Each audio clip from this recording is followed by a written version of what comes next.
Regular meeting of Grand Forks City Council to order. First item of business is the adoption of the agenda.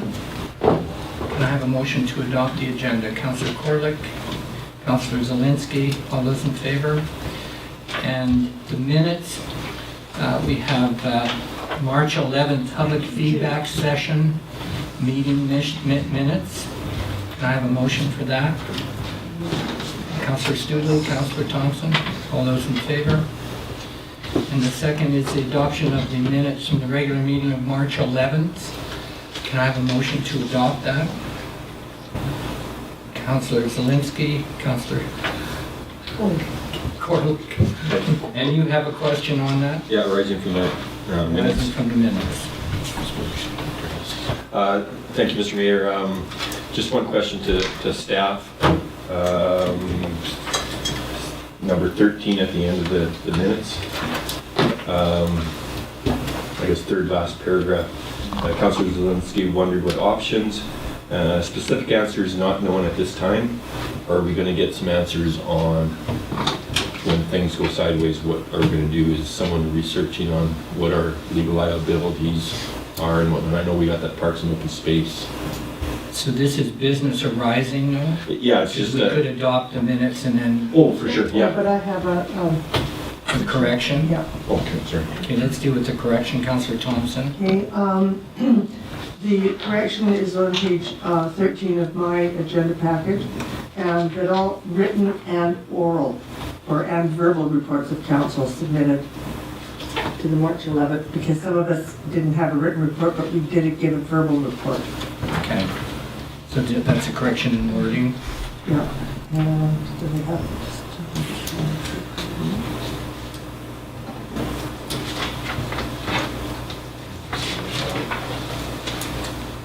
no, that was it. Okay. So the corrected minutes, Councillor Thompson and Studley, are you comfortable with those changes? Okay, all those in favor?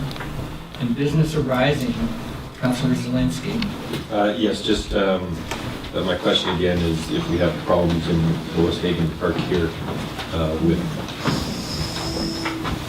vagrancy, with whatever the issue may be, do we know how we're going to deal with the issue before it happens? Just hoping staff knows what our options are if things go sideways. Could you help me with this? Okay, we'll give it a shot, Your Worship. So, of course, it's going to be dependent a lot on council's bylaws and how they deal with them in the park. And so, I think there's an item on the agenda tonight that talks about where tenting can be and everything. Vagrancy, I guess that would be something that we could possibly look at from a complaint-driven system through our bylaw enforcement. Other than that, a lot of those pieces are kind of out of the city's purveyance where it becomes a criminal act where then we would have to be calling the RCMP. So there's a fine line of what we can do as far as a local government and that what we can do with the RCMP as well. So there's not a real clear derivative answer, sorry to say, but it would be on a case-by-case basis depending on what it would be. Okay, Mr. Mayor, thank you very much, CEO. I guess other members probably here have dealt with people tenting all over the place. I haven't, so I would just like to know what tools we have in the toolbox when something like that happens before.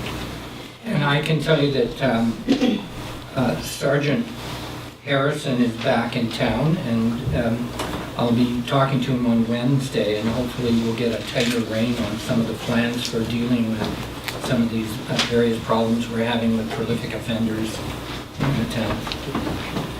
You're comfortable with that? Yes. Yeah. All right. So we are down to councillor reports, and I think we only have one report. And it was early on, so Councillor Moslin would like to expand on his written report. Well, I hope not, Mayor.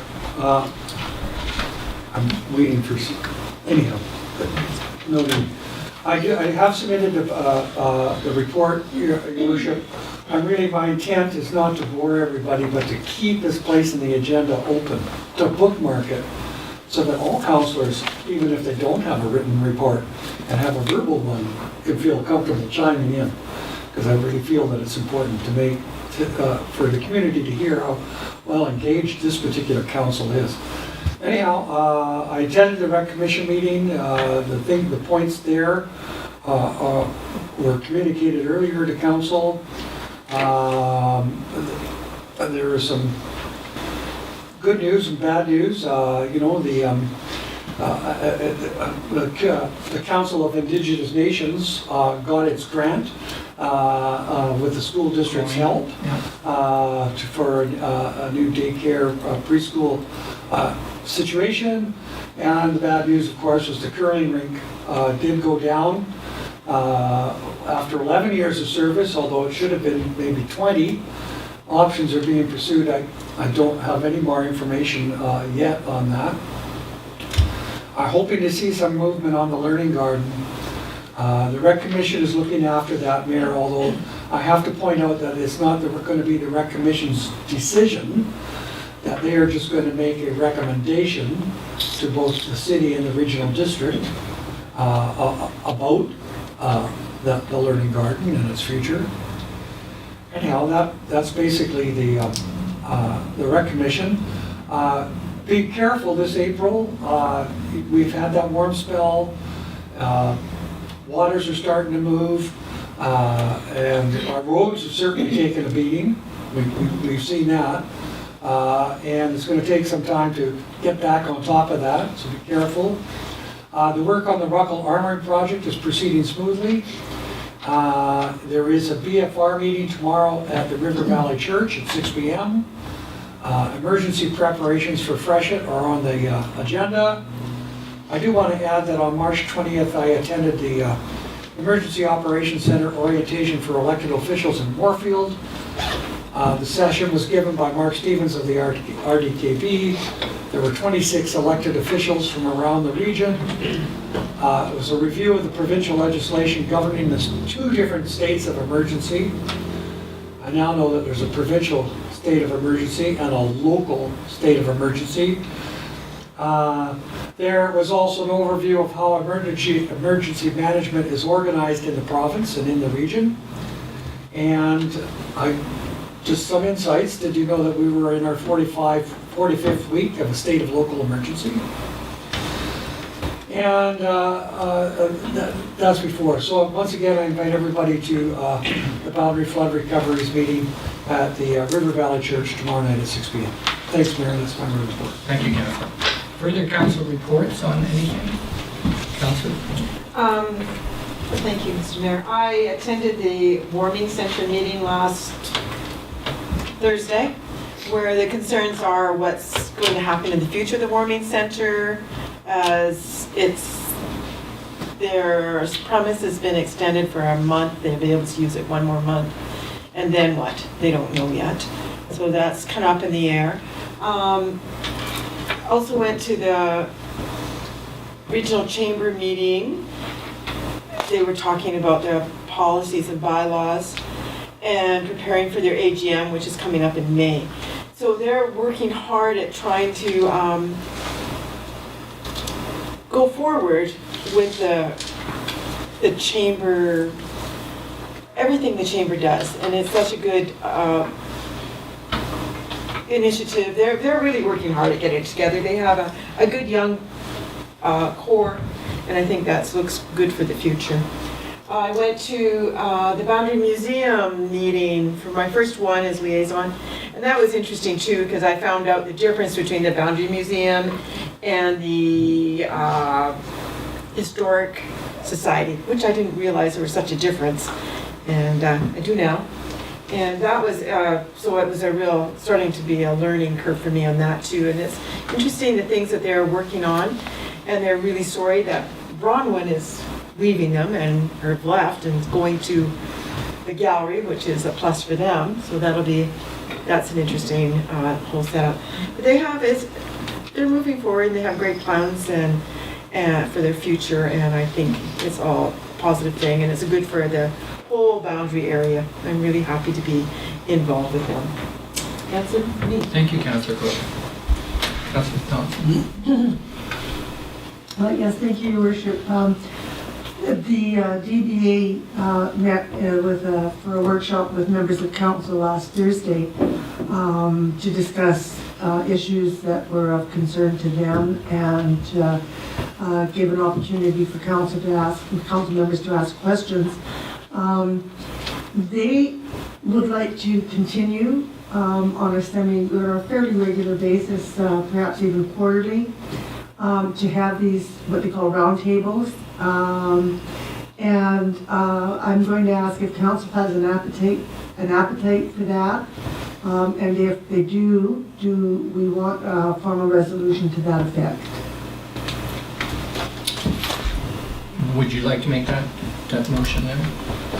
Yes, I would. I would put forward a resolution that council meet on a quarterly basis with the Downtown Business Association to discuss issues of mutual concern.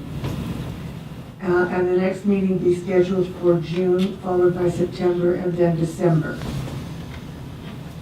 And a seconder for that motion, Councillor Studley. Zielinski Studley. Discussion. A healthy move to stay in touch with our DBA. So that June is quite a ways away, but that could be the first meeting then? Well, after the March meeting. Yeah, so we are actually meeting again. Any further comment? All those in favor? Opposed? Carried? Thank you. Further reports from council? Councillor Zielinski?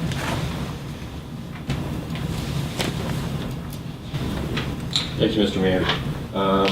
I sent a email around to council. I have a proposed resolution, and I put this forward for a couple reasons. But to be succinct here, we do have a motion on the books we just passed. It'll look at a bunch of these issues.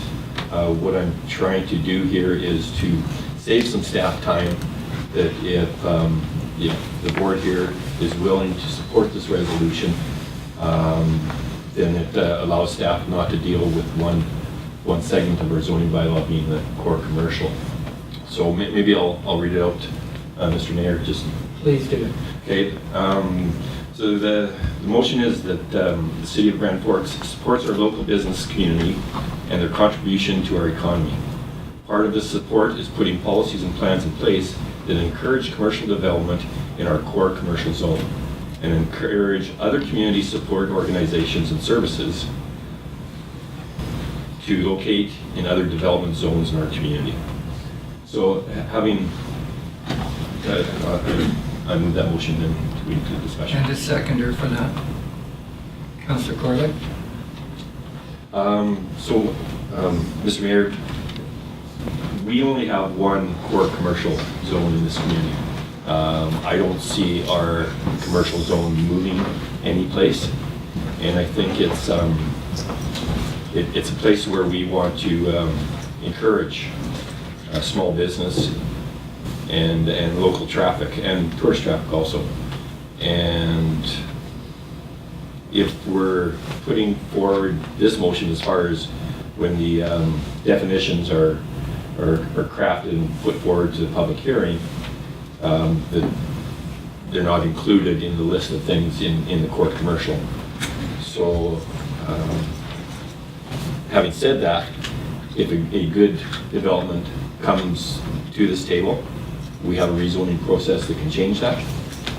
So this is just preliminary discussion to see whether or not we're willing to, I guess, support the downtown in their commercial business. Is there discussion? Councillor Roslin? Yes, thank you, Your Worship. At first blush, this does look like a pretty good motion. I am a little bit concerned about the verbs, that it's basically we encourage other community support organizations. So, I guess so. It's not like we're forbidding them or discouraging them or whatever the verb is.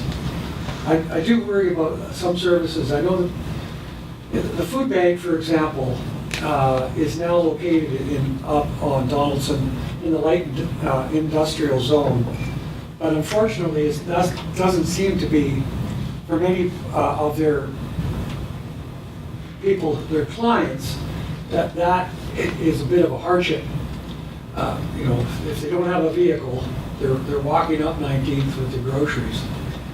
The assumption is that some of these services are going to be available for people with vehicles. I also do worry, that social services could be anything from a church to Mason's Hall, to the library.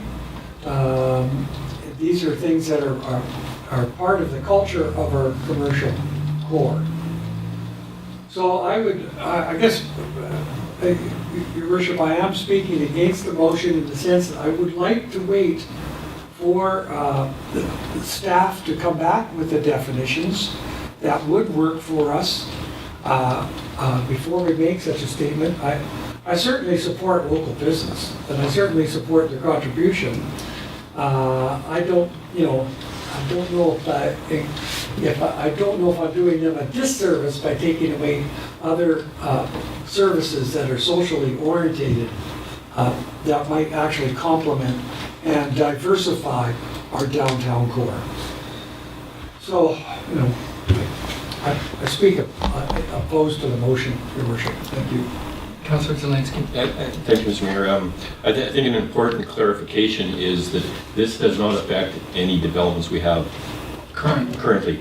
So whether it's community kitchen, whether it's supportive housing on Second, it doesn't affect these. It's only for things coming in the future. And unfortunately, that's my experience with planning. It's usually something goes awry that you don't want to happen, and then you change your laws to make what you want. Now, I see downtown revitalization is going to address this. Remember when Mr. Brooks was in town, was that his name? We had a cheerleader came in who was telling us what we should have in our downtown core, and he was saying, don't have churches, don't have different things. So I think we're going to see some attention to this. I'm not seeing a lot of definition here in terms of what's what, but I also don't see it as a bad motion, and I'm going to support it. I think social enterprise is something we have not defined. We've asked our staff actually to further define social enterprise so that we can look at where in our community these things fit in. But I think as a starting point, I think this is kind of a vote of support for the fact that we want to shape the downtown core. So I'm going to support the motion. Further comments? Hearing none, can I call for the motion? All those in support? And opposed? Thank you. Thank you, Councillor. Thank you. Further council reports? Hearing none. In our process here, I asked for a motion to accept council reports, but at the regional table right now, they're looking at a way of shortening things up a bit here by the fact that the agenda itself is a recognition of what's on the agenda. And so we don't really need that second motion to waste more time saying we accept reports, because the agenda itself is a statement that accepts the reports that are on the agenda. And so I'll ask for a motion to support this, but in future I think we should check into keeping that, looking at that as the regional district is, and another way of tightening up our meetings. So a motion to accept council reports. Councillor Zelinski, second, Councillor Thompson. Can I? Sorry. This is on that motion? Well, it is, but it's on that motion and trying to clean up some other things that we do, and that is movers and seconders of motions. Okay, let's pass this and then Okay. we'll talk on it. All those in favor of supporting the council reports? Thank you. And Councillor Thompson? Yes, I would put forward a motion that when resolutions are put forward, that they are only noted in the minutes as duly moved and seconded and no names attached. So another change to our procedural Yes. bylaw. That's an interesting one, and I certainly would accept that we review that within a procedural bylaw review. Well, I think that's, or can get seconded, our corporate officer can speak to that. Okay, Councillor Corlick, seconds, and corporate officer. Sure, thank you. Thank you, Mr. Mayor. So we brought this item forward last year or 2 years ago to council already once. This isn't defined in our procedure bylaw, but it's not required to have the mover and the seconder recorded. Once it's moved and seconded, it becomes a motion of the table. Okay. And so it is not necessary to have it in the minutes. It's always better to remove names out of minutes. That's my personal favorite, because from a protection of privacy or anything like that. So I try to do my minutes with at least the amount of names possible, and this would definitely help speed processes up too. Okay, so there's two ideas for procedural review here, and we have this on the table at this point as a motion. All those in favor? Opposed? You didn't vote, Councillor? Yeah, too quick. You needed thinking time? No, I'll vote, put my vote down as a support, in support. Okay, thank you. Well, that's the unanimous support then, thank you. Okay, and moving on to verbal report from the regional district. I don't have a lot to report here other than the fact that we're going into strategic planning with the regional district. We're pretty much through our five-year financial plan, looking at kind of finalizing a few things there. But it's exciting that we are going to spend a weekend looking at strategic planning and getting some of these things in line at the regional table. And I know that's on our agenda in terms of wanting strategic planning for ourselves. The other thing is that the contract for the pool, for the floor at the pool is going ahead. It looks like that's going to be proceeding fairly smoothly. They're getting the bids on the contracts, they're awarding the contracts, so there'll be some closures in terms of putting that new floor in, but it is moving forward, and looks like it'll be a little cheaper than what we'd estimated in terms of our shared cost on that. But the details are yet to come in. That's my report, and I'll move to questions, further questions on the regional district. Yeah, Your Worship, I'm looking at the agenda of that meeting that you attended. And there was the 2019-2023 five-year financial plan for the following services be approved. And then there's a list of services. And but the one that I didn't see, and maybe you could help me out with, was the economic development service between the city and the regional district, Area D rather. Yes, yes. So where is that? Is that part of this? Is that service now in place at the region within their financial plan? It is actually, we had a certification that I just passed on to our CAO, Okay. giving us that legal right to do that. Okay. And I will be involved with Area D in the strat planning sessions that are coming up and look at some of the things there. But the door is open for us to work with Area D on economic development ideas and programs or whatever ideas come up. Councillor Thompson? Thank you. Just a question on the failure of the equipment at the curling rink.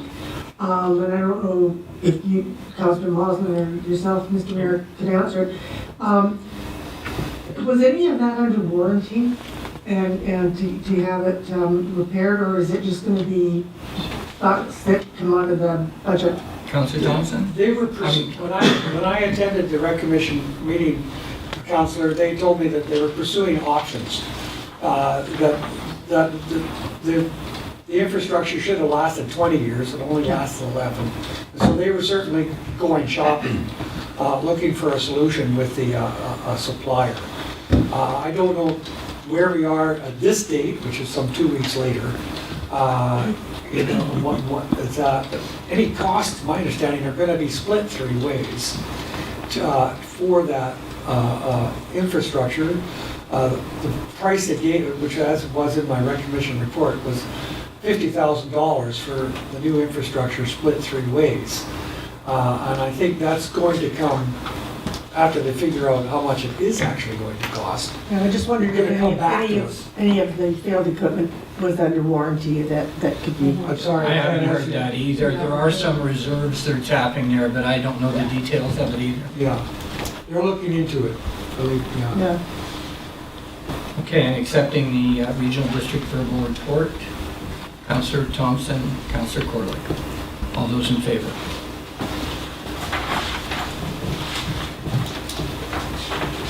Okay, and we're moving into the recommendations from staff. We have 3 recommendations in terms of non-medical cannabis retail outlets. The first item A is Baggies Development, Engineering and Planning. And the, let me get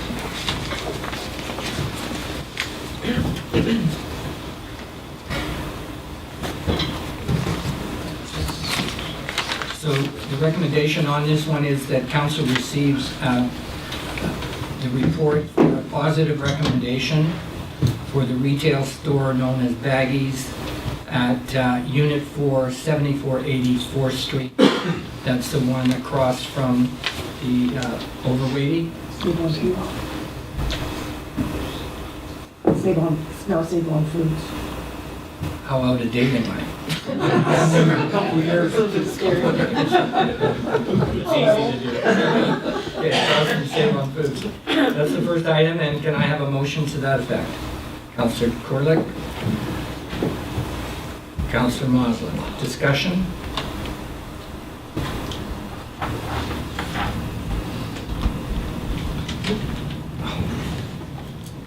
You can see there are motion 2 and motion 3 Do you want to vote on? that we will have to deal with as well. But this first one is whether we give a positive recommendation to this. It's on the floor. Further discussion? Mr. Mayor, I think that they had a good presentation, and I think they're going into it with good planning, and I think they've got a good idea going on there, so. And you got comfortable with the location? Yes, I am. Nothing further? All those in favor? Approved. The second one is that council approves a development permit and to direct staff to not issue the permit until outstanding permit items are addressed in compliance with city regulations. Councillor Thompson. And the seconder is Councillor Studley.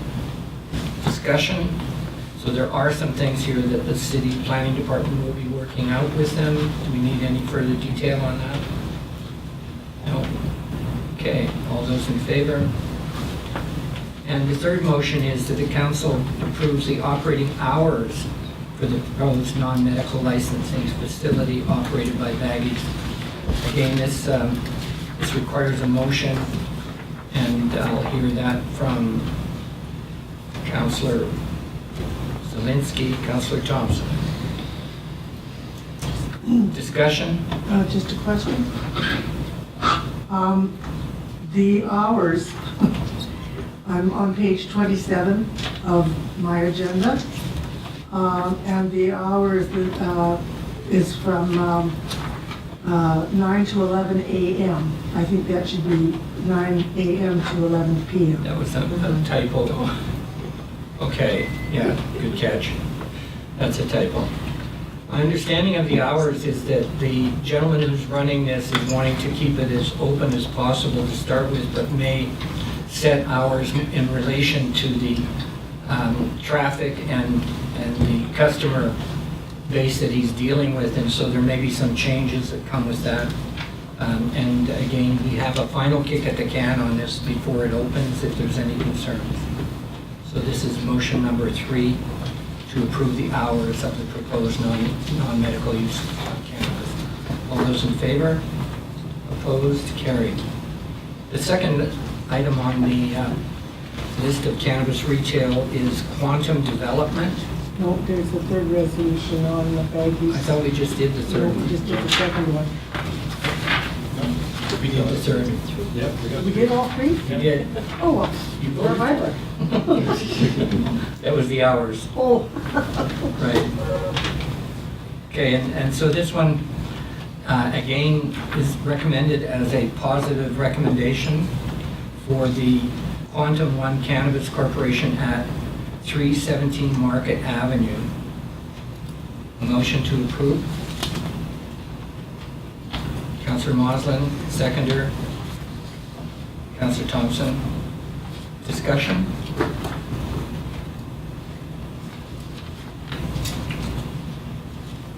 There is none. Can I call for the motion? All those in favor? Opposed? Carried.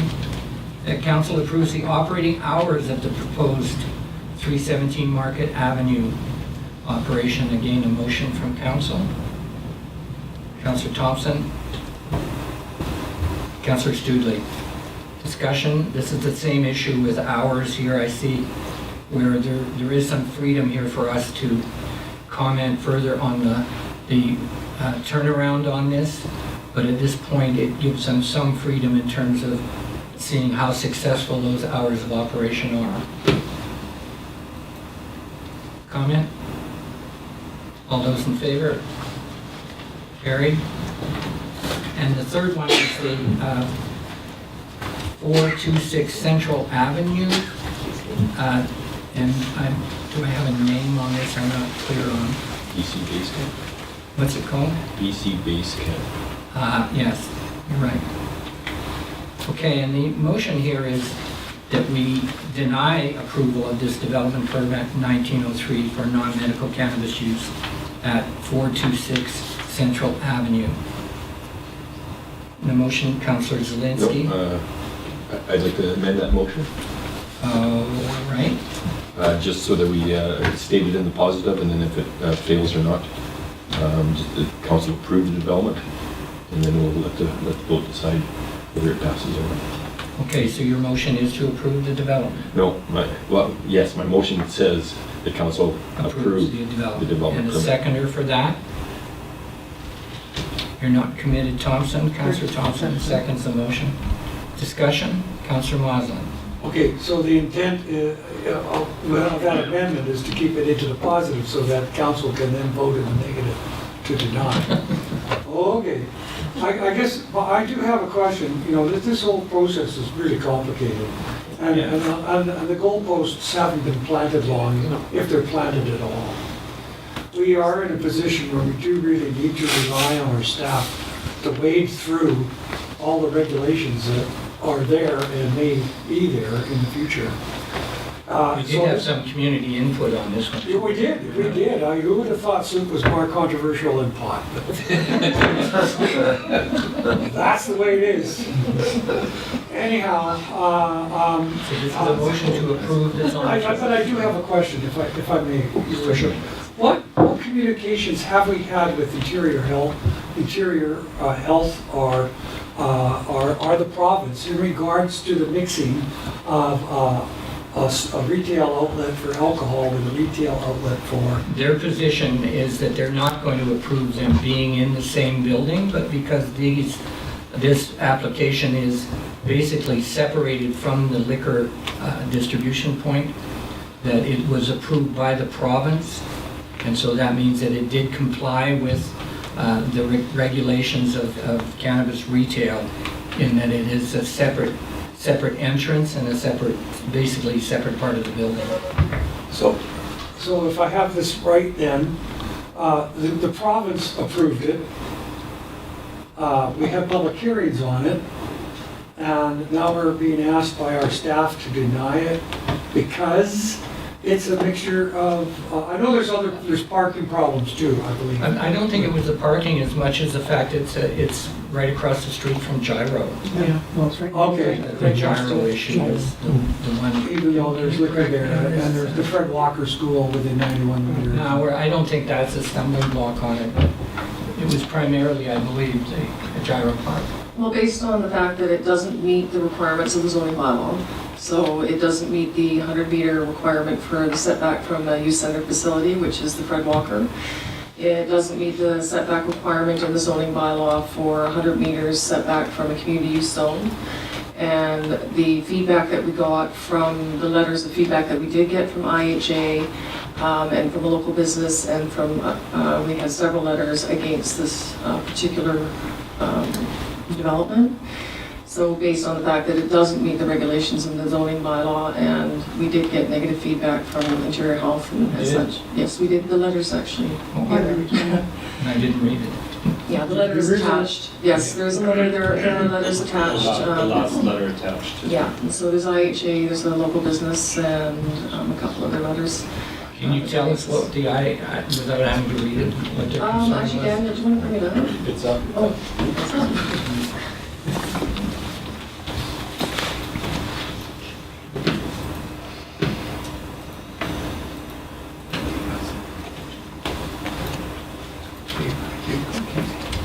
So nothing outstanding in that, so.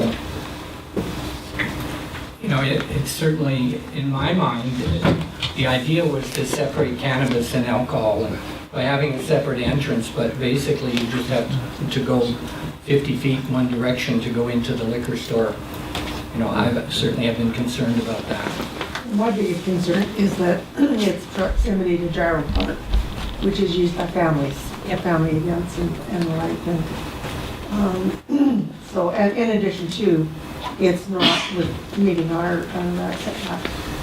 Yeah, there are two violations there, 91 meters. Yeah, So as it's- opposed to 100. that one I think you could certainly consider, but the other one is definitely up to us to change because that is our rule, That's right. the public use. Further comment? This is a positive motion on the floor to approve it. Actually, we're at the stage right now where the motion is on to amend the motion. We haven't actually had the vote on the amendment. No, I never moved what was presented. Yeah. My motion was, To approve. Yeah, to approve. That's okay then? We're good then. Okay. So it's a positive motion on the floor. More thinking time? Ready for the question? All those in favor? All those opposed? You're allowed to do that. Yeah? I know. Okay, well, and I have to say that the owner of this establishment has said that he is flexible, and so we may see him choose another location in town that works better for him because he does have government of BC support, so I don't think this is all that negative. All right, that deals with those three applications. There's a second resolution to that one. On that one? Yeah. That is, council directs staff to send a letter of rejection to the retail application. Okay, so sending a letter of rejection, I would think, would be part of the process anyway, but can I have a motion to that? Councilor Zelinski, Councilor Thompson, all those in favor to send a letter of rejection? Carried. And moving down, then, the RCMP, letter to request to support the RCMP Appreciation Day in BC for February the 1st. Can I have that motion? In the positive. Councillor Thompson, seconded by Councillor Corley. Discussion? We have been kind of against making special days for different things, but this is a little bit different. Councillor Thompson? it's been the practice not to issue proclamations. Right, okay. And so this is different, this is going forward to senior levels of government to recognize February the 1st as the RCMP Day, Appreciation Day, so it's not, Not quite the same. different, yeah. All right, that's the motion on the floor. All those in favor? Opposed? Carried.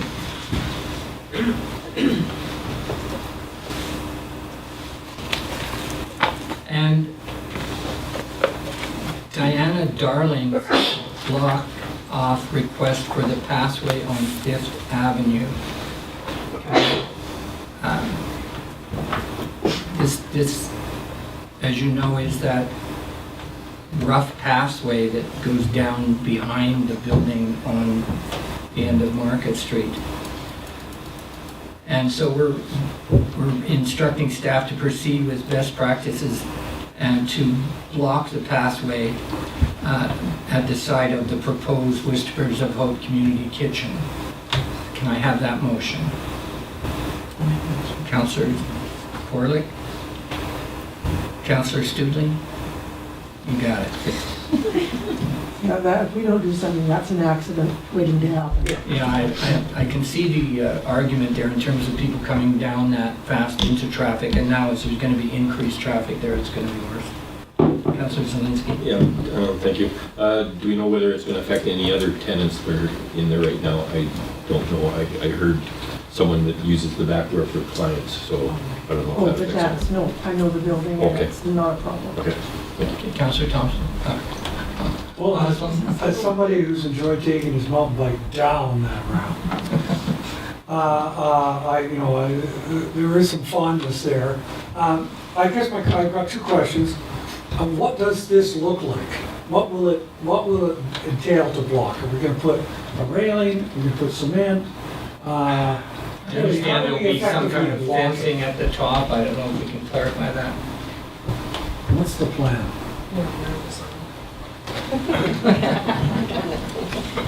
Were you here for that meeting? What would blocking off that area look like? Sure, we have a couple of different options depending on what kind of traffic we're looking to keep out of there.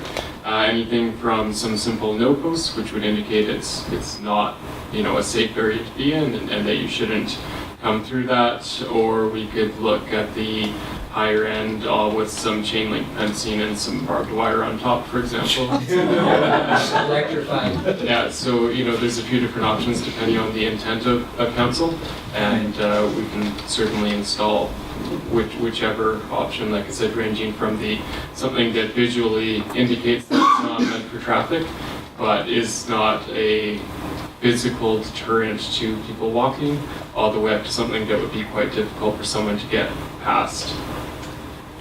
So we're not wanting to block the shortcut it is for people walking, Councillor Well, Thompson? I grew up here and I used to go down that alley quite a bit, but the thing is who's using it now? Just having a no traffic or not use, I don't think it's efficient. It has to be blocked. And I would suggest like a cement barrier or whatever, because the people that are, it's mostly, I would think, are particularly kids that are going like that kind of hell down that hill. And, no. So I'm thinking at the bottom, right on Fifth is where that needs to be blocked. Councillor Zelinski? Do we have a motion on the floor? Is there a motion on the floor? Do we have a motion on the floor on this, I think? Yes, the motion is worded as per the recommendation, moved by Councillor Corlick and seconded by Councillor Studley. I was going to suggest sending it back to staff with some options. Well, I think what we're sending it back is for best practices here, so that we'll be expecting them to look at that. With costs? And where's the money coming from? Mr. Mayor, we discussed in our management meeting, I think Kevin was not there, but Mr. Reed was present and he had some ideas on how to work with this on the top end and the bottom end of the there. I think he did mention chain link fencing in the top side to prevent anybody from even bypassing a no post barrier. It is quite steep. Again, it's quite unsafe. the manager is on holidays right now, so he's not here to speak to that to council, but that was his discussions with our management team. So the question being, should we send it back or should we leave the staff to decide on best practices? Yeah, I guess that's the question. We got one motion on the floor, so. Okay, Councillor Moslin? It begs the question, Mayor, because that whole place is unsafe. There's other improvements that are needed desperately in order to make that intersection safe. On our schedule is painting sidewalks, or that is road crossings, need to be repainted there. That would be a real quick improvement for safety. The other suggestion is handicap parking. Can we paint one of the parking spots in front of that building blue?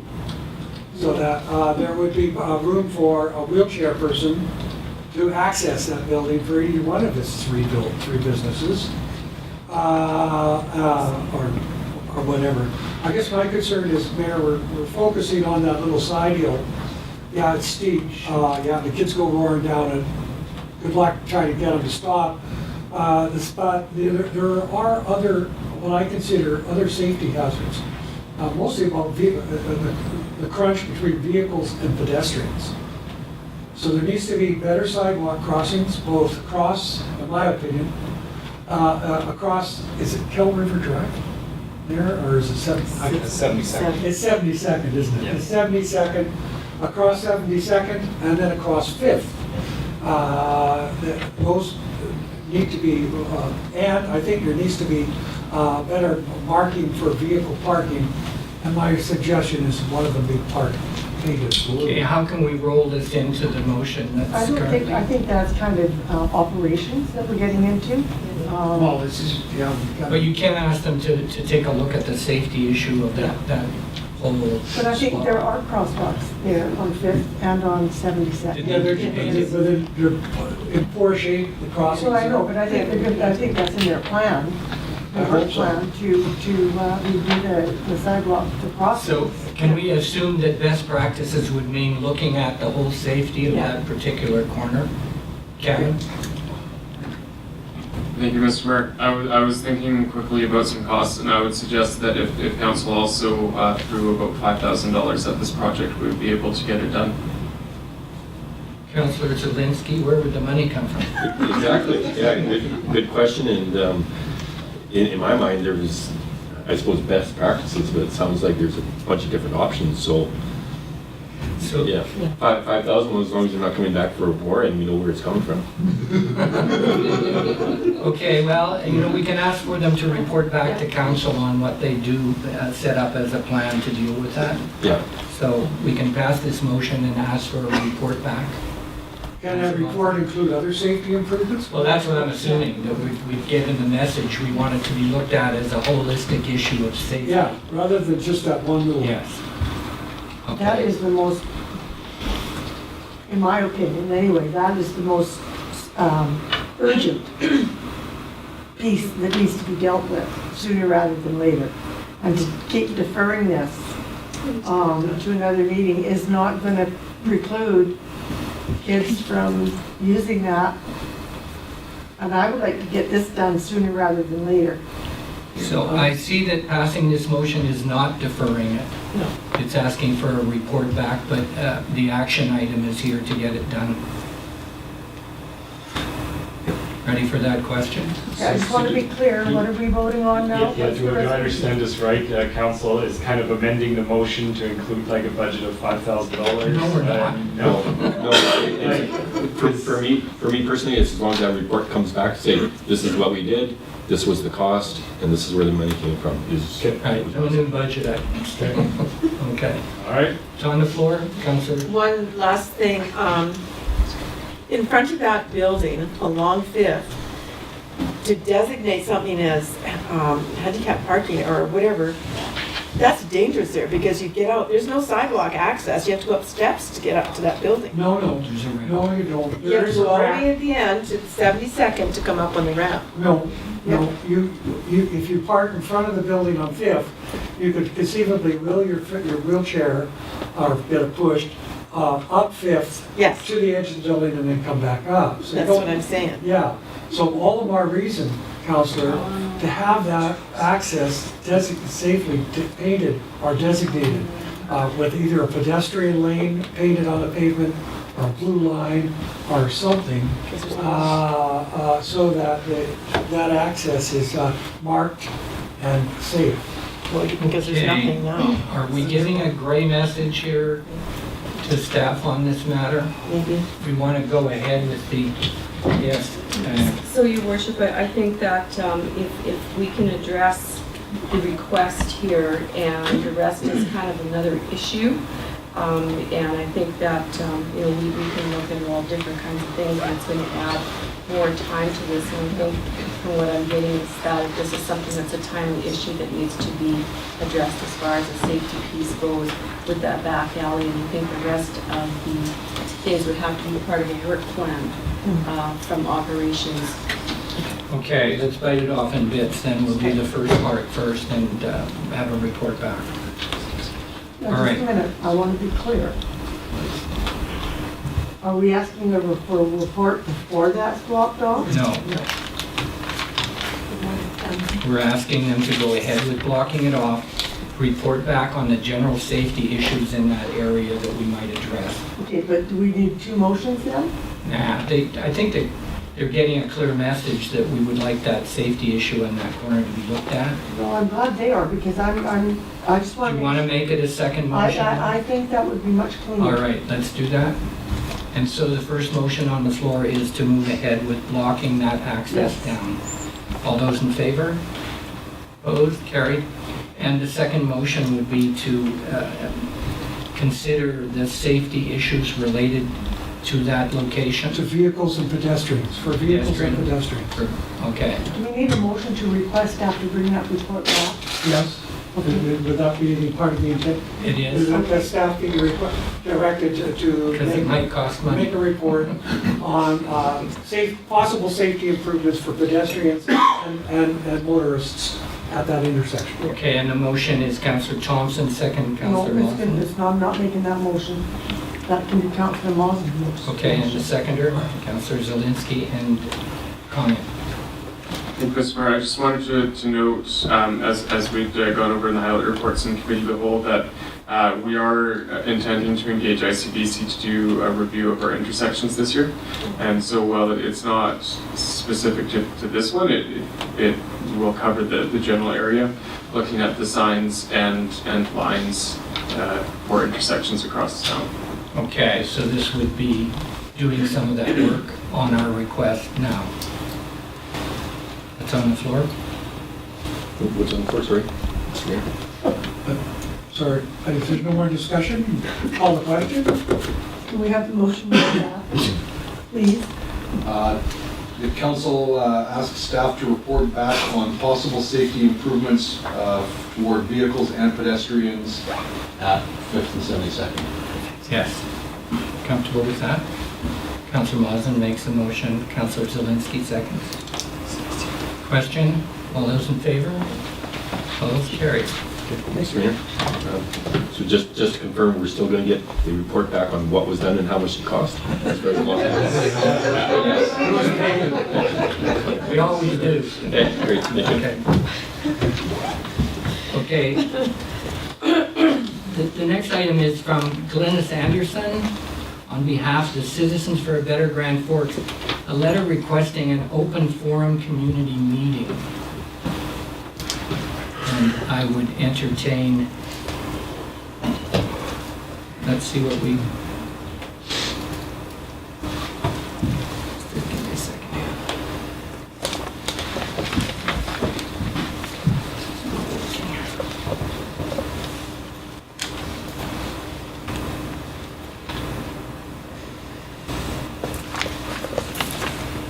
So this is a receive for information and a request for an open forum community meeting regarding the impact of the Whispers of Hope Soup Kitchen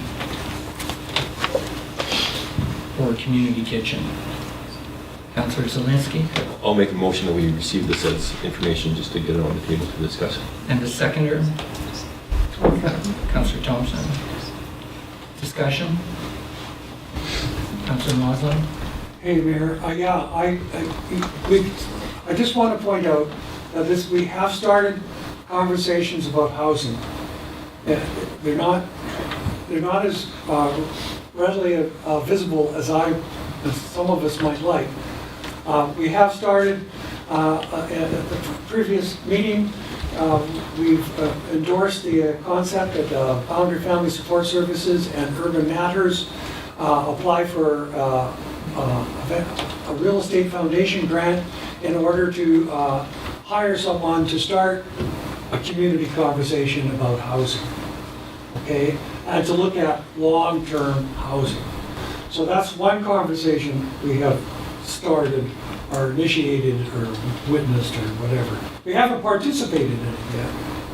The second one, a conversation that I do want to point out that we have tried to start is we have instructed our staff to come back with clearer definitions and amendments to our zoning bylaws about social services within our downtown core.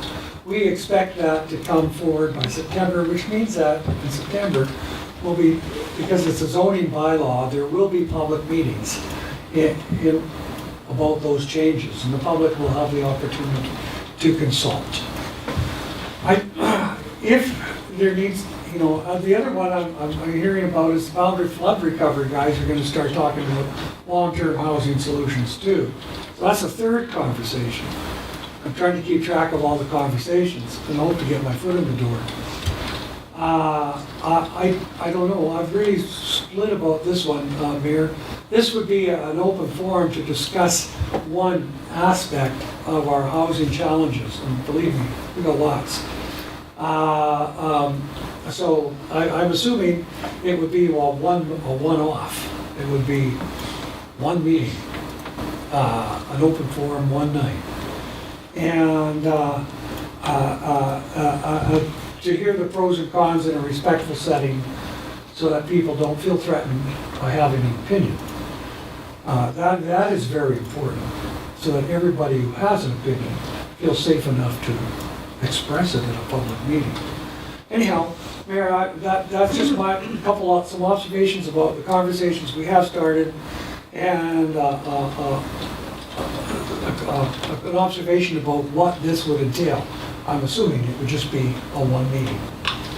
Councillor Zelinski? Thank you, Mr. Mayor. I see this issue as bigger than housing.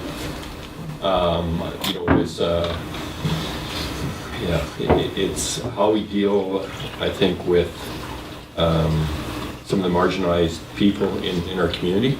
So I think it's more of a housing, more than just a housing discussion. And I'm going to throw a suggestion out there, just because I don't know the organization that much, but whether or not the Phoenix Foundation would be maybe a group that wanted to start some of that conversation, and hopefully that rolls into the housing piece. But I do see this as more than just that. That's not the mandate of the Phoenix Foundation to do that. But the last council, previous council, we had a public forum, and we had it at the high school, or pardon me, we had it at the Prairie School auditorium, and we had the RCMP involved, the mental health and addictions people were there, members of council, and some other organizations. I don't remember who all was there. And it was just a one evening, and it allowed people to ask questions and to express their concerns and Get information. yeah. And I would certainly support something like that happening again, being facilitated by somebody that's fairly nonpartisan to the issue, and just encourage the listeners of hope to be there, because it's their operation that's causing the concern of many, and particularly their residential neighbors. And so I would certainly be supportive of the city sponsoring such an event to allow this discussion to occur. Okay, we're only being asked to receive for information this evening that we can consider this over the next little while in terms of when and how it might happen. But I'm hearing you supporting the idea that Yes. it is something to consider. Thanks, Mr. Mayor. So the last time at this last forum, staff wasn't involved at all with that, besides that I think I signed the rental agreement for the high school or the Burley gym. Yeah. And we offered, so we funded that part, and we funded the some snacks at the event. So that was the involvement from staff on that. To organize this, like, I have no problem funding this again from a level like this, but it would be fantastic if somebody else could organize it, because there's a lot of time, that commitment that needs to go into this, trying to arrange for all these different groups to come together. So if this group wants to do this, I have no problem supporting that from the corporate budget to find these $500 or whatever to help this out. I see a concern with the amount of staff time that we have to commit on our team if we would host it ourselves. Okay, thank you. And so, do we have a motion on the floor here, Kevin? The motion is to receive this for information. Yes. Any further comments on this? We are receiving it for information, and I'm hearing council's interest in moving ahead with something of this nature. Timing on it would be up to us. And I would make an amendment to the motion on the floor. It's being received for information at this point, your amendment. Okay, we'll receive it, and then I'll make another motion. Yeah. All those in favor of receiving it for information, and Councillor Thompson? I would put forward a motion that the city sponsor the group, or the Citizens for a Better Grand Forks, to organize a public forum for the purposes of discussing the Whispers of Hope community kitchen. Seconder for that, Councillor Garlick. Discussion. And speaking to the motion, then I would encourage that group of people to organize it, make the contacts with the appropriate people who need to be answering the questions. And once they have that all put together, to work with our corporate officer for a date that he can work with the liaise with the school district to rent the, I would think Purdy School would probably be the appropriate venue. That's the motion on the floor. So this is limited to minimal cost to the city and Yeah, no involvement by the organized city, by an other than outside group. Just paying for the hall rental. hall rental and entering into the And lease. snacks. Coffee. Okay. All right, all those in favor? Opposed? Carried.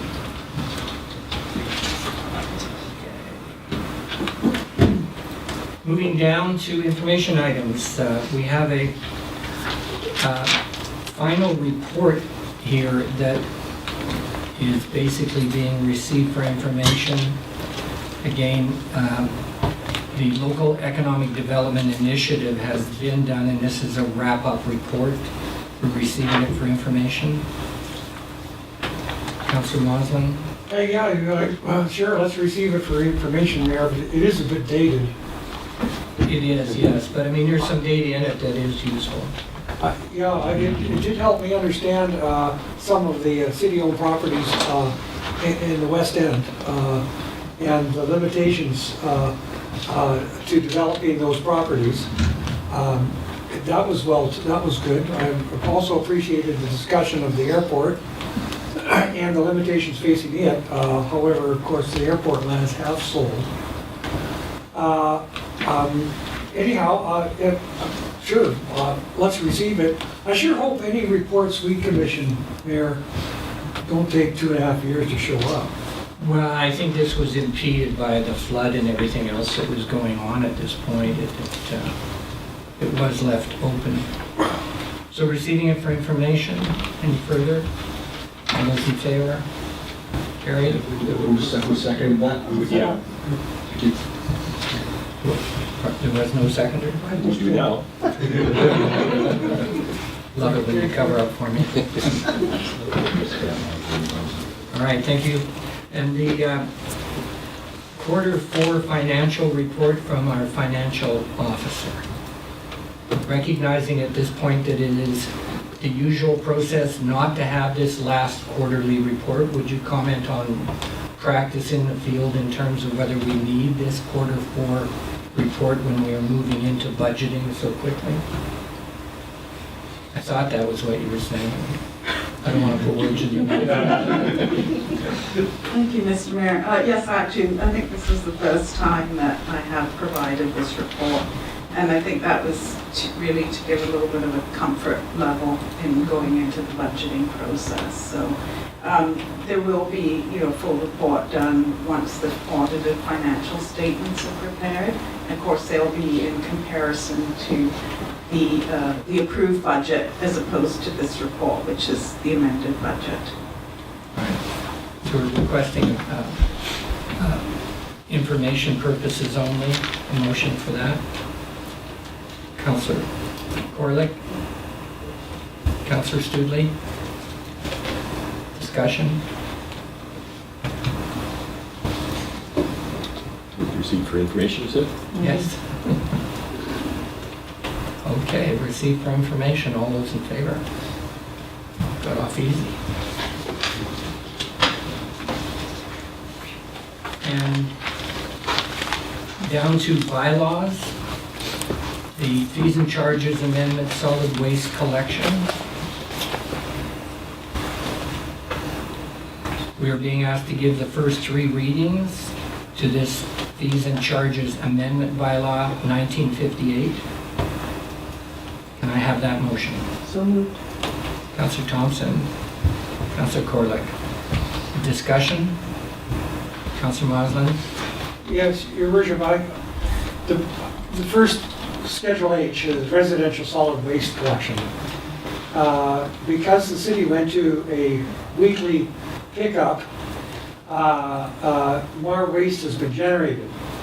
And so consequently, we've got more waste, so we have to raise the monthly charge. Okay, that sort of sounds like it might be never ending. I wonder about the wisdom of that, Mayor. Maybe we should just scratch the monthly charge. This was from And just go and do what the $11 to regional district does, $3 a bag. And so people can save themselves money by not generating waste and recycling more. I mean, that's the economics of the whole thing, right? If you charge for garbage, you force them to recycle more, right? So I find it's getting really, so right now, city customers, they have to pay $13.50 for solid waste pickup, even if they don't generate any garbage. Even if they just generate 1 or 2 bags. And I have to tell you, as a homeowner in the regional district, I'm hard pressed to generate a bag of garbage because of the recycling.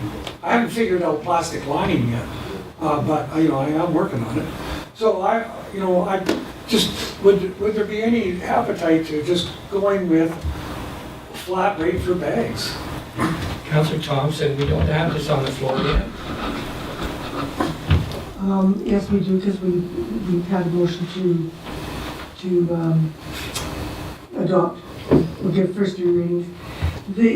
I hear what you're saying, Councillor Moslin, and it's and I agree with it. But we have a contract through the regional district with the solid waste management collection agency, and regardless of whether or not we put out 1 bag at $3 a week, we still have to pay that our end of the contract, and this is the way it had to be increased because it's gone from every 2 weeks to every week. And I agree, sometimes we have a time getting a bag of garbage every 2 weeks. But this is the only way we can pay for that contracted service. Okay, further comments, first, second, and third readings on the floor. Councillor Zelinski. Thank you, Mr. Mayor. Just a question about that contract. So are there just the 2 charges? Is so much for the pickup every, was it every week, every 2 weeks? Every week? And then the landfill charges, are those the only 2 charges in that contract? Can I ask for some clarification on that? Yes, there's a fixed charge for 2 separate charges in the contract, one for garbage and one for organic waste, 1/3 of that. And then there's also, we have to pay for the for the tipping fees at the landfill, and that's, you know, outside the contract. It's just billed on the weight of garbage or solid waste that goes to the dump. But part of the reason of for the increase is that the actual contract for the pickups is based on the transportation index, and that amount increased by 5%, which is quite a significant amount. And we don't know what the increase will be this year, but anticipating that it's the same. And then, of course, we have some catch-up because we're implementing this bylaw later on. And not right at the beginning of the year, so there's things that will catch up there too. Okay, so the concept that you're asking for, Councillor Moslin, is a major change from the current setup in terms of funding and payment to the regional district. I just want to point out again that there's actually another cost too, Mayor, is that your landfill is filling up quicker. And that's just creating a future cost. I don't know when this contract is up for review, but I really think that we should be thinking about going to just tag your bag, $3 flat rate for per bag of garbage. Put out 2 bags of garbage a month, that's $6. That's a regional district contract. Yeah. Okay. Well, Captain? my apologies, Mayor. Captain? Thank you, Mr. Mayor. In 2017, we did have an open house where we asked the question about switching to tag bag. That was when we were entering into the new contract with the RDKB and wanted to get some insight from the public prior to entering that contract. And if I remember correctly, which we'll say I am for the purpose of argument, it was a mixed result, about 50-50 in preference in terms of folks supporting the switchover versus not. In discussions with the RDKB, they, and I'll be a little blunt here, they thought we were pretty silly doing it the way we do because they quite like tag bag. But nonetheless, it does come down to that contract, which I believe is up for renewal in end of 2020. Next year. Middle of 2020. So it's certainly a discussion that I think given the 50% that were interested in it from that open house, it could be worth pursuing at that time. All right. Yes. And to follow up, I wouldn't wait till the last minute for doing that decision. Like, it's something that should be communicated in detail for possibly about 3 to 6 months beforehand to the public. So if council wants to discuss this maybe over the winter, may not be a bad time. Thank you. Councillor Zelinski. Thank you, Mr. Mayor, and to staff. Does anybody know on a percentage basis how much we made from the tag a bag? Like how many individual tags as opposed to our other revenues? Was 50% tag a bag, or do we know? Through you, Mr. Mayor. The actual tag-a-bag revenue from the sale of tags was only in the area of about $4,000. But you've got to bear in mind, people aren't buying the tags because they're already covered. Yeah, they're on. Yeah. So it's on the table that we give this first, second, and third reading, but we're being warned that if we want to change this, we should look at a lead time of at least 6 months or more, that we could be working on this in future this winter. Ready for the question? First, second, and third reading. All those in favor? Opposed? Thank you. Carried. 5-year financial plan. And I call again on our financial.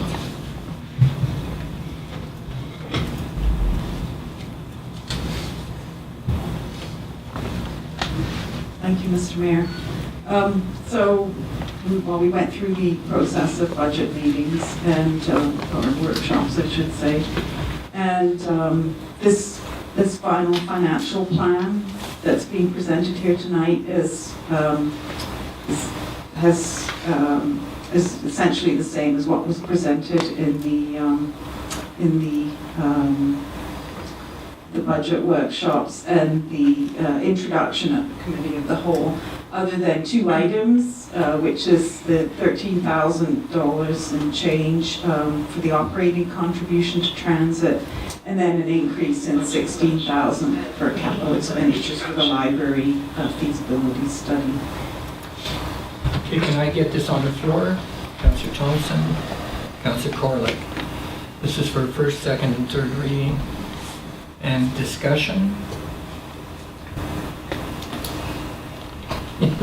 I just wanted to say that I've got lots of questions on this, but I won't take up council's time, and if I could meet with our CFO at some point in time.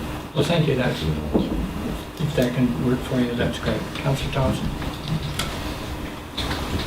I would just like to thank our CFO and management staff for all the hard work that they put in preparing his budget and the workshops and the information that was shared. Good job, well done, thank you. Here, here. Ready for the question? All those in favor? Opposed? Carried. The next item of business is Park Public Access, Bylaw number 2057. We have 3 levels of support for this. The first 3 readings to the Park Access, Space Access Bylaw number 2057, that we give the first 3 readings to this. Councillor Mosley makes the motion in a second. Councillor Corley. Open for discussion. Councillor Mosley. Your worship, this is a really complicated bylaw, and I'm almost willing to suggest we should maybe have 2, just do second reading, but having, anyhow, there's a lot of intent in this bylaw to define homeless, temporary shelter, public space, and to equip the city as best we can to deal with the tent city phenomena that our society seems to have to deal with. I have certainly gone over this a lot in my mind, and I've seen a real growth in the bylaw since it was first brought forward. Better definitions have been submitted. Clearer language, I think, has been submitted. However, so I do want to compliment city staff on this. This is not an easy thing to tackle. There are models out there, a lot of them from bigger cities, some from smaller cities. A lot of this was just trying to tailor it for us, for our community, so it wasn't easy. I just want to draw council's attention and perhaps the public's attention to items, the first 2 regulations, Regulation 3 and Regulation 4. A person shall not enter or be upon or within any part between the hours 11 p.m. and 6 a.m. Well, in discussion with city staff, this is a leftover from a previous era, perhaps the early 90s, late 80s, when there seemed to be an outbreak of vandalism and that sort of thing, right? There was no bylaw enforcement. There was certainly no security officer then. So, no one was going to catch you anyway. Anyhow, now the times have changed, and we do have bylaw enforcement officers, and we have a security contractor. So there was a need to make it work, so is why we came up with number 4. Notwithstanding Section 3, where there is no accessible shelter accommodation available in the city, or in a reasonable proximity thereto, a homeless person may, without prior written permission of the city, reside in a park, including erecting and occupying a temporary shelter, except in designated parks listed in Schedule A of this bylaw, between the hours of 7 on one day and 9 on the following. Okay? So there it is. You can be in a park, this bylaw tells you what you can't do, but really what's being said is what you can do. If you're homeless, you have no fixed address, no predictable home to go to, and you're in need of shelter, you can set up camp. In any other park than the 3 designated no camping parks? Yeah, there's a long list where where you cannot erect a temporary shelter. You see that in section 441, etc. However, still leaves a lot of areas where it can be found. Anyhow, Your Worship, I just draw your attention to that. I don't speak against it. I guess, because I know the amount of effort's gone into it, I speak in favor of this part of the bylaw. But I guess what we have to say is, okay, so where is the camp going to go? And the long-range problem, not just for this city, but it seems to be for a lot of cities, do we manage that camp or do we ignore it? Anyhow, I don't have the answers, but I certainly appreciate the work that's gone into this bylaw. I do too. I think they've tried very much to make it a more understandable and humane set of rules, but in fact, the way it reads to me, that unless we're prepared to offer an alternative to the anyone that wants to camp in a park, that we're not in a position to stop them from camping in some of the parks around town. Even at this point, though, we've identified 3 that they shouldn't be in, that they should not be in. It doesn't seem to have a lot of teeth unless we offer an alternative camping opportunity for people who have no place to live, that are homeless. It means us basically designating a tenting area somewhere away from the parks where people can be offered an opportunity to pitch a tent. Is that your reading of it as well?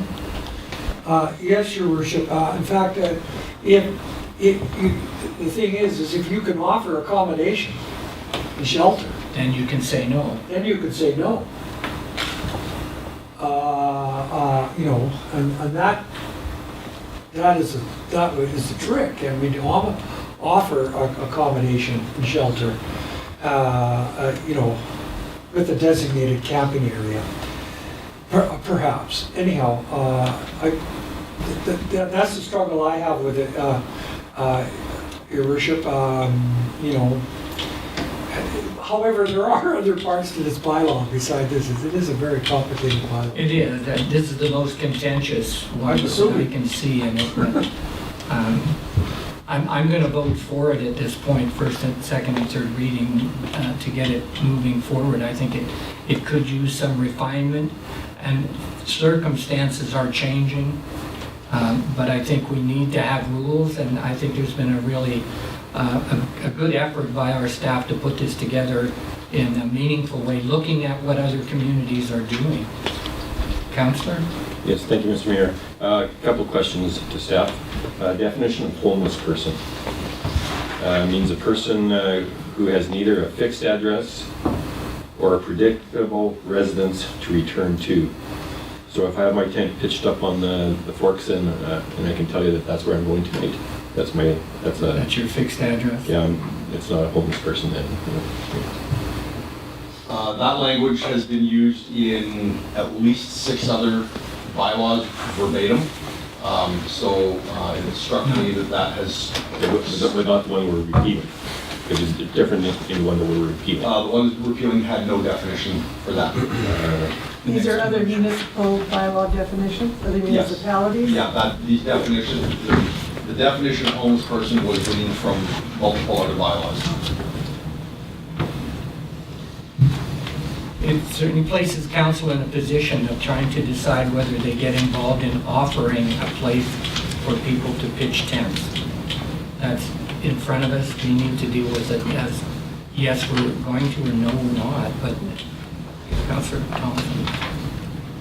In speaking in favor of this, I think we need to proceed and work with this bylaw And if we find that there are parts of it that aren't working as well or not working at all, it can always be amended at a later date. But I really don't want to see this held up and sent back to staff. I think we need to work with it, not us, but have them work with it. And they will come back to us if there's parts of it that need to be amended. Now, I have concerns about what happens at 9 in the morning if somebody doesn't take their tent down and it's picked up and taken away. Where does it go? At this point in time, I understand it goes to the dump. Councillor Zielinski. Thank you, Mr. Mayor. Different issue, I think. Under exceptions number 21 and 22, where we're abdicating our responsibility to staff to relax rules in this bylaw. I've always been one that believes that council does bylaws and policy, and we're the only ones that are allowed to waiver those. So I prefer the verbiage in the old bylaw, not giving staff that responsibility at that time, or at this time, but coming back to council for some of these exceptions. So that's Right, what and we have 2 repeals in front of us as the next motions. Yes, but yeah, basically the old one says that council is the one that relaxes bylaws, not staff. So your concern is specifically number 22? 21 and 22, that may approach council. Yeah, sorry, 22, I guess is the only one. And comment on that? Yeah, no, that was just with the idea that on minor exceptions that it could be handled by staff kind of in a quicker manner. Whereas, and kind of along the lines of what will be coming up in the events delegation bylaw, the same thing, that council would definitely be looking at anything that was sort of a more major, but perhaps we could put some wording in there that Reasonable discretion. would reflect that. Yeah, and that's kind of my concern is you go to our events delegation and all of a sudden we're delegating those things to the events coordinator or corporate officer, where the previous one is the CAO. So we're not talking the same things with the two. And so it does happen at times where it's not an event, but it's something else that's happening. The section 22 would basically permit the CAO to make a call when council can't be convened on some sort of event or some sort of exception that needs to Right, happen for some medical Or BMX overflow in a... something like that, advice and convenience. We have the same clause in the campground bylaw, exactly for that, when some events happen, so we can offer more camping in the campground for BMX or frisbee tournaments or so, Right. but not with it, like, it's just an emergency kind of situation. Right, I don't see that discretion as being all that concerning to me, council Yeah, my comment is more that, in general. yeah, council deals with bylaws, staff can't wait. Making rules. Okay. Councillor Moslin? Yes, Your Worship, there's so much I like about this bylaw, but I do want to draw your attention to Regulation 17, which is basically the replacement for the recreation and off-highway vehicle regulation that we're about to repeal.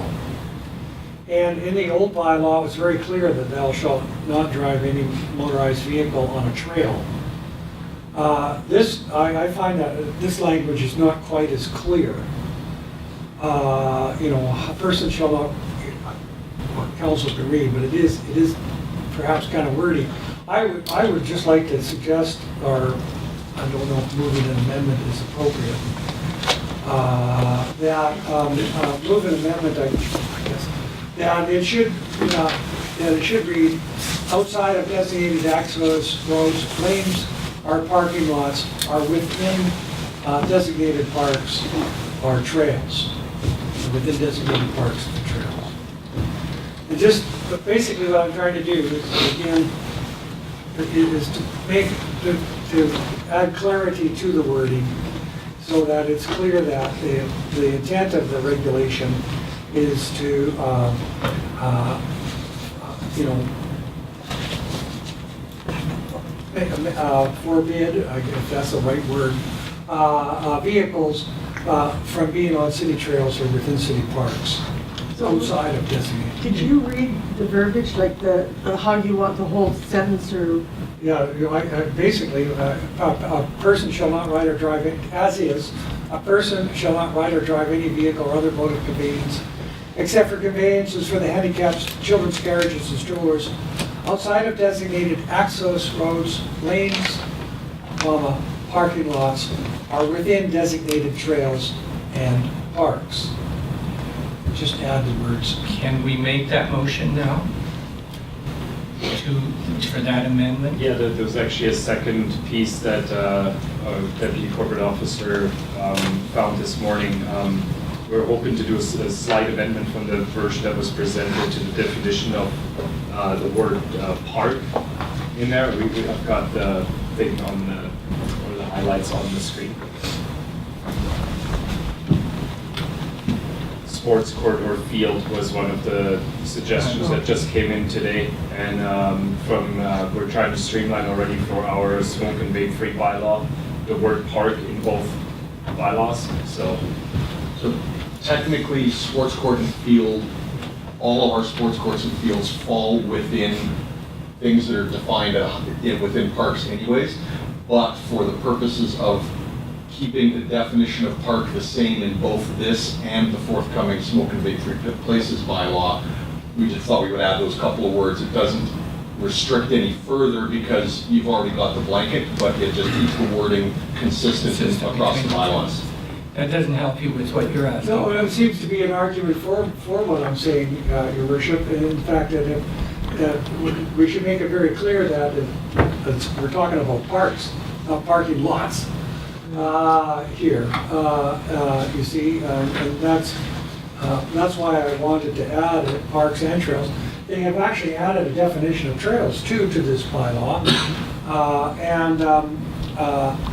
so we didn't actually get much comment on my amendment. You didn't get a motion on the floor either on it. I don't know if I got it on the floor, Your No, Worship. we do have a resolution on the floor to give first three readings. Yes. I would like to, I think I made that motion?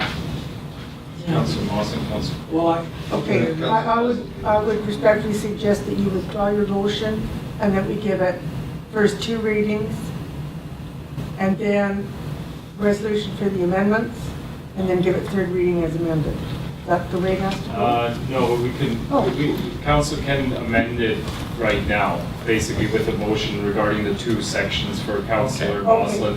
And then we give it the motion will then change to, that council gives first readings to the Parks and Public Spaces and Access Bylaw number 2057 as amended. Will be the final motion, then that would be. Well, I'm complicating things that don't need to be complicated. Yes. Yeah. Okay, so can we do Councillor Moslin's motion then to amend? Yeah. Well, I think most of them. I've got another amendment suggestion. So do I. do you want me to repeat it, Mayor? I think I could. Could you? I got it. You got it? Okay, thank you. Okay. Yes, and I think I've got Second it too. for Councillor Moslin's amendment. Councillor Corlick. Discussion on it? We're going to vote on each amendment. Looks like it. Okay. All those in favor? Opposed? Carried. Thank you, Your Worship. My question is the definition of vehicle. Are we including e-bikes or not? The popularity of this form of transportation is growing, and certainly it is a bicycle, but it is electrically powered e-bike. Yes. Can we add that to the definition of vehicle? So in the definition as it is written, an e-bike would be considered a vehicle because it is a motorized vehicle. Well, that's what I'm saying, but do we not want to treat that as a bicycle? Now, having owned an e-bike under the Motor Vehicle Act, it is, because it drives a certain speed, it's capped at 32, it is technically a bicycle in the eyes of the law. It is what? A bicycle. In the eyes of the law, an electric bike as long as it's going under 32, it's considered a bicycle, and you have to have your pedals on it. Okay. Can we make that amendment then to add it as a definition under bicycle? So, Including under, the e-bike? definition under motorized vehicle is any type of vehicle capable of propulsion by an internal combustion or electric motor, but excluding wheelchairs and scooters used as a mobility aid for the disabled. You could add e-bike as an exception. Okay, I would like to make that motion. The seconder, Councillor Moslin. Any concern with that? Just a point of information, Your Worship, you know, the Trails Group province, you know, are looking at exactly that. You know, it's a tough one. And as Councillor Study said, its speed is one limitation. What the province is looking at is horsepower and power. So basically, it would be kind of a pedal-assisted e-bike. Okay. Rather than a e-bike that didn't need pedaling, if you hear All what right, I'm saying. because there are actually Harley Davidsons with electric motors. Exactly. I think an amendment that would add it as a pedal with a pedal. Pedal assist. Pedal assist. Pedal assist e-bike. Not many Harleys have pedal assist. No. Those are actually considered electric motorcycles. Those are considered motorcycles. Right, so I don't see us stretching it that far, but certainly e-bikes in there. Okay, any concern with that? Pedal assisted bicycle being added. All those in favor? Opposed, carried, and Councillor Zelinski had another. Yeah, thank you, Mr. Mayor, and I'm assuming my amendment to get rid of the exception isn't going to pass. So what I would like to do is add 2 parks to the list that are prohibited. I'd like to see Barbara Ann and Sudamoto Park added to those. Barbara Ann and Sudamoto Park added to the parks that we were saying there's no camping in.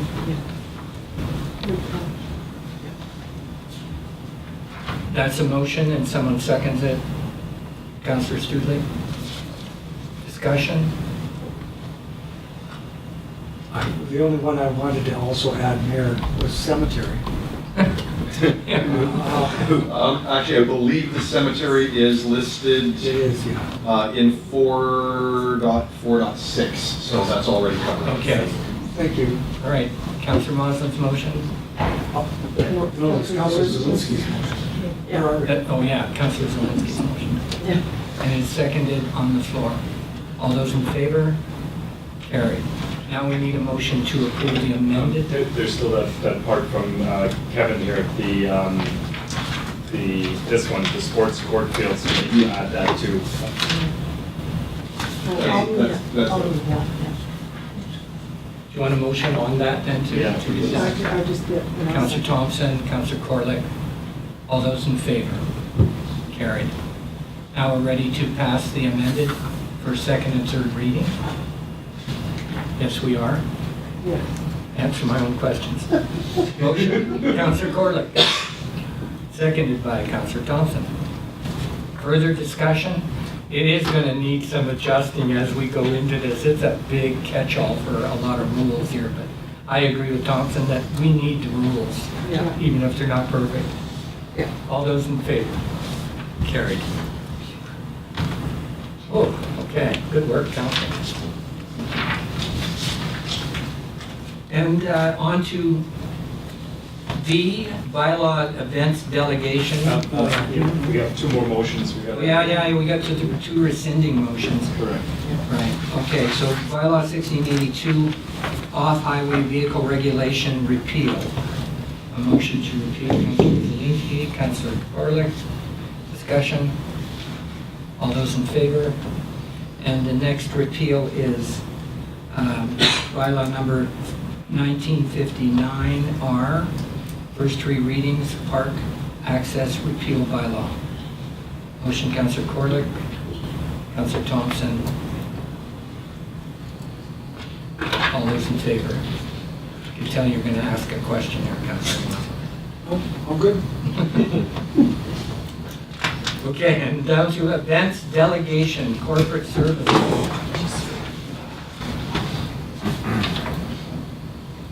This again sets out the rules for what we're delegating to staff in terms of what they can approve without having to go through a bunch of gyrations and getting council approval on. So numbers and people making the motion? Yes. Councillor Zelinski? Just a sec before we go there. We want to change just one last thing that just came up from Captain. He would like to change the events coordinator piece to be the manager of operations and corporate officer or delegates, if that's possible. Right, and does your motion have any problem with that? Just gives different people? In general, yes, it does. But, Yeah. no, I have no problem with that getting on the floor as presented. Okay, and Councillor Corlick's second on the motion. You're okay with that? Somewhere, I thought, there was events of like one day, and I, Multiple days yeah. are not covered? Yeah, well, like a weekend, if there was like a slow pitch tournament. A small event? Yeah. But it would fall under 500 people? So the discussion, the original presentation that was made at the committee of the whole meeting did limit it to one-day events. And per discussion from council, the feedback was, what about weekend events? So a one-day restriction has been removed, but the actual size of the event has not. Right. Okay. So that would be the restriction. Thank you, Mr. Mayor. So that was sort of my, one of my amendments is on number 3. And I was going to add to the end of that sentence, and a duration of no longer than 1 day, but we'll go and a duration of no longer than 2 days. That should fit. On weekend, Monday, Tuesday, Wednesday. Friday night, Saturday, Sunday. Well, if there are less than 500 persons. Yeah, that should be what rules it, the numbers. Well, I don't know how, it's like saying how many people are going to show up at Cannabis tonight. Like sometimes there's more than, I don't know who's counting the 500, I guess. So, do we want to limit it in terms of numbers of days at all, since it was removed? Well, if it's a month long, yeah, I think it would be an issue.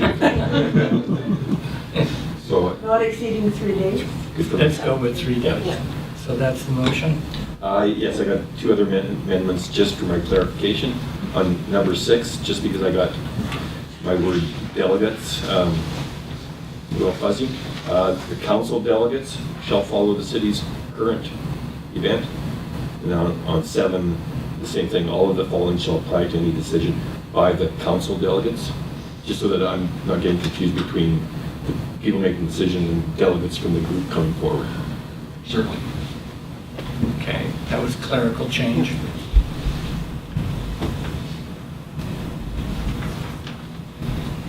Okay, and again, this is for first 3 readings, bylaw number 2056. All those in favor?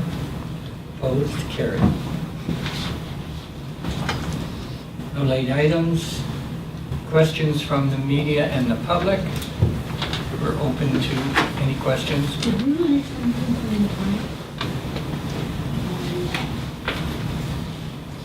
Yes. Late It could be just an announcement, you should, as far as the sale. Yeah, Just announced. Yeah, it's not necessarily minutes, it's just an announcement. Yeah. Okay.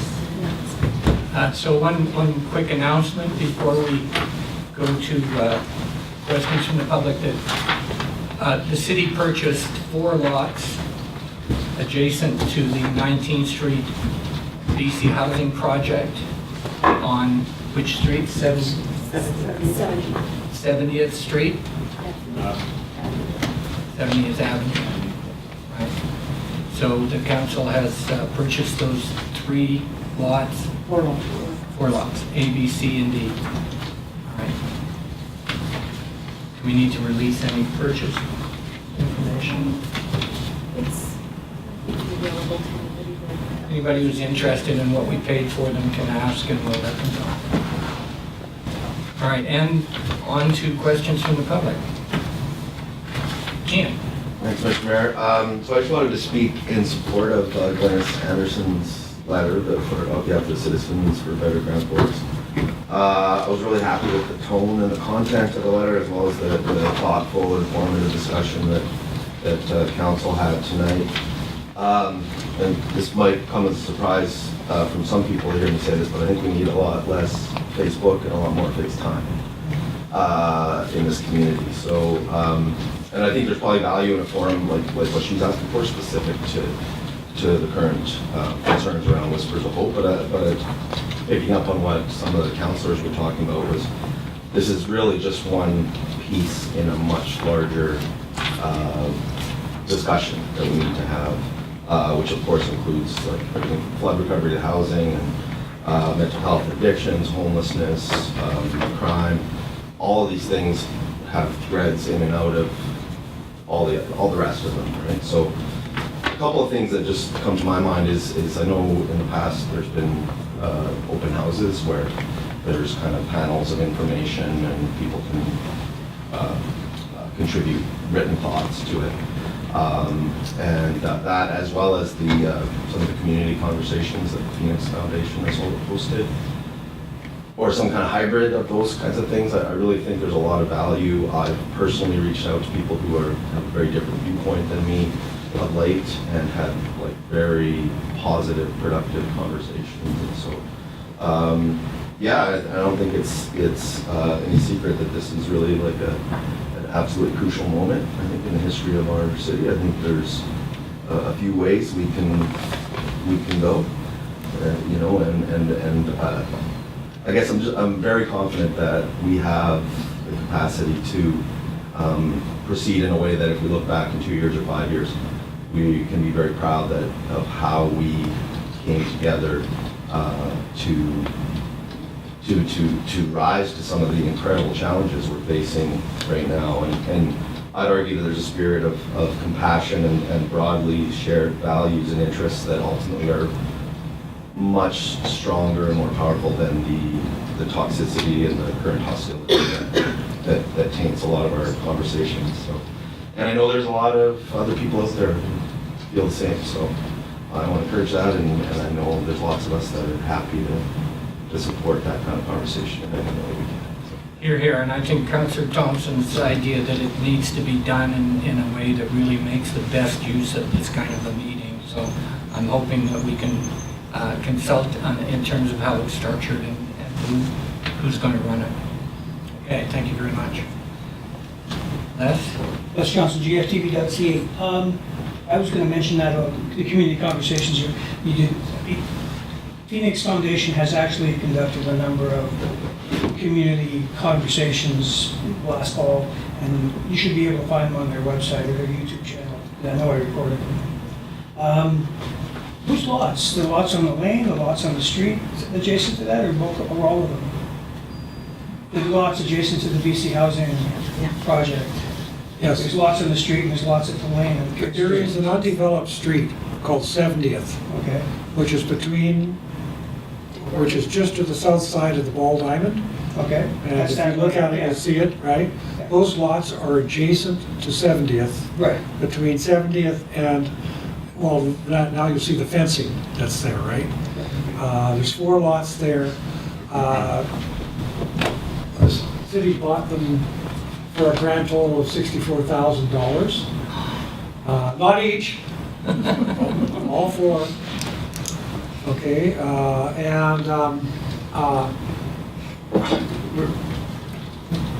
we were really concerned about that new neighborhood and egress to that neighborhood and amenities for that neighborhood, and we wanted to reserve property. We don't, because we don't quite know what the future holds for that neighborhood, right? Where egress is going to come or going to be needed, or sidewalks, or children's play areas, or who knows what. So at least it gives us some cards to hold as that neighborhood develops. Okay, so my next question flowing from what you just said would be that BC Housing has a specific site plan for that development. Have you talked with them, or are they going to adjust in any way to make use of that now that you've got, that the city owns that? We actually have decided that we approved that they can use it for a temporary access to the building site through those 4 lots that we have purchased. And so that's the only arrangement at this point that we have with BC Housing. They don't even know, we don't think we have a formal arrangement yet on that. Well, I thought they asked us for that access. The sale just concluded today. Yeah. So today is the official closing date of the sale. But we will be talking. Okay, I'm a bit ahead of myself then, but Yeah. I'm sure they'll be pleased to go in from that direction for the building construction purposes. But other than that, no, we don't have any other agreements with them on it. Shortly after I moved here 15 years ago, I went down that little roadway trail thing over here, and I was actually kind of happy that there was no cars coming. But, curse you for taking away one of those things from, good old gay memories when you're an old person. You go, all these things that should have killed us when we were kids. But you're taking one of them away. Okay, one last thing I wanted to point out. I detect with Councillor Moslin the effects of the old school guy coming back and the school rules have changed, specifically about the council reports. Like the fact that they're written reports now and they weren't when you were in council last. That rule was brought in specifically early in the previous council's regime. It was pushed by Councillor Rashagan and got passed specifically to shut down grandstanding. And whether or not you agree with it, I can see that council is probably going back to the old way of doing things, whether or not it's has to be written or not. So it's just interesting to watch. You can expect me to make the deadline. Yeses or no The guesses? lady in the far back had her hand up, ma'am. Hi, I'm Glynis Andersson, and I just want to thank everybody that was in support of having this open community meeting. I think it will make a huge difference, and I'm very happy to be a part of a community that's supporting open dialogue. And thank you to staff and council and the mayor, for everybody that's offering this opportunity and supporting it with the financial, for renting the hall and snacks and coffee.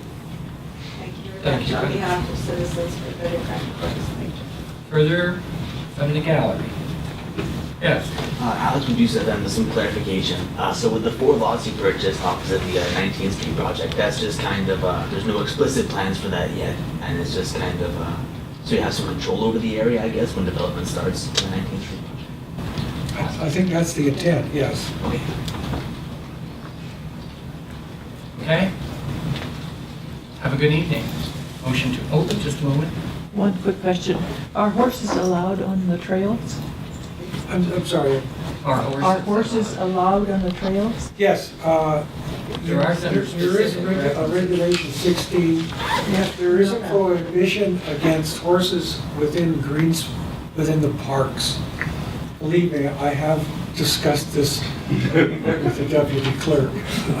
But how horses are allowed on the trails as long as they abide by the animal waste bylaw. Pick up their waste shovel. Yes, my intent is to try to keep the town open to equestrians. Having ridden a horse, it's a big pickup job. So. I know. Not to take lightly. All right, that's it. Thank you all. The motion to adjourn. Councilor Thompson.